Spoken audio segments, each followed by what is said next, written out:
और क्या हुआ कि गरीबी की परिभाषा बदल जाती है। जो गरीबी की परिभाषा होती है उसको हम बोलते हैं मिनिमम नेसेसरी कंजम्पशन, मतलब न्यूनतम क्या कंजम्पशन होना चाहिए जिस पे है।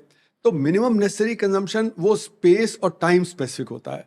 यानी कि अगर आप लद्दाख में हैं, आपके पास अच्छा कपड़ा, अच्छा खाना, अच्छा घर, अच्छी एनर्जी नहीं है, तो आप एक विंटर नहीं सर्वाइव कर सकते -20 में। पर वो अगर आपके पास है प्लेन्स में तो आप मिडिल क्लास के हैं।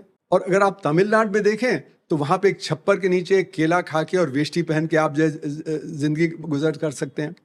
तो जो गरीबी की परिभाषा है लद्दाख की अलग होगी, प्लेन्स की अलग होगी और साउथ इंडिया की अलग होगी। तो ये स्पेस टाइम स्पेसिफिक होती है।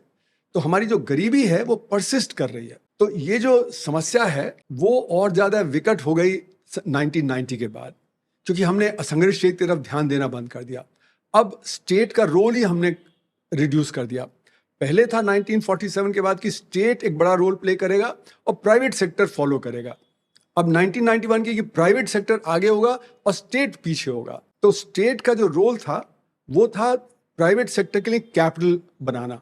वो रेलवेज, रोड्स, पोर्ट्स, पावर, इन सब में तो प्राइवेट सेक्टर को बढ़ावा देने के लिए ये सारा पब्लिक सेक्टर क्रिएट किया गया था। और फिर शिक्षा, स्वास्थ्य के क्षेत्र में स्टेट का बड़ा रोल, क्योंकि वही दे सकता था।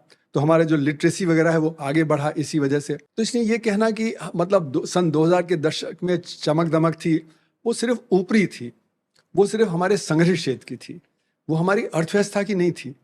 और अर्थव्यवस्था में क्या हो रहा था असंगठित क्षेत्र में, उसकी तरफ ध्यान नहीं जा रहा था लोगों का। लेकिन 1991 में जब से हमने वर्ल्ड बैंक, IMF की लाइन अपनाई तो ये एकदम 180 डिग्री टर्न कर दिया। तो ये जो टॉप डाउन पॉलिसीज हुई, इसके चलते हुए रोजगार भी नहीं पैदा हुआ, इसके चलते हुए जो गरीब आदमी है वो पिसता रहा